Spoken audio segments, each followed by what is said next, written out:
ఈరోజు public grievance redressal system PGRS conduct చేయడం జరిగింది. ప్రజలు కూడా వాళ్ళ వినతులు ఏవైతే ఉన్నాయో అవన్నీ మా సిబ్బందితో కలిసి ఈరోజు స్వీకరించాం. అలానే మనకి ఇప్పటిదాకా కార్పొరేషన్లో వచ్చిన వినతులు ఏవైతే ఉన్నాయో వాటిని కూడా త్వరితగతిన పరిష్కరించడం కూడా జరిగింది. మనకి మొదటి వారంలో 54 గ్రీవెన్సెస్ రావడం జరిగింది. ఈ 54 గ్రీవెన్సెస్లో 49 సాల్వ్ చేయడం జరిగింది. 5 కూడా వివిధ దశల్లో వితిన్ ఎస్ఎల్ఏ పీరియడ్లోనే, మిగతా 5 కూడా ఉన్నాయి. అలానే పోయిన వారం 25 గ్రీవెన్సెస్ రావడం జరిగింది. ఆ 25లో కూడా 8 సాల్వ్ చేయడం జరిగింది. 17 కూడా వివిధ దశల్లో వితిన్ ఎస్ఎల్ఏ వారంలోపు ఈ పీరియడ్లోనూ ఉన్నాయి.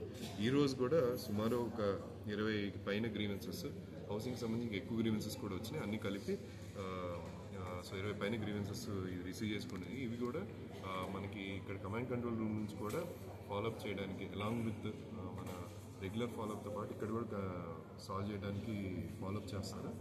సో ప్రజలందరూ కూడా ఏవైతే వాళ్ళ ప్రాబ్లమ్స్ ఇది ఉన్నాయో, ఏవైతే రిప్రజెంటేషన్స్ ఇచ్చారో వాళ్ళకి క్విక్గా సాల్వ్ చేయడానికి అన్ని విధాలు కూడా కార్పొరేషన్ ప్రయత్నం చేస్తుంది.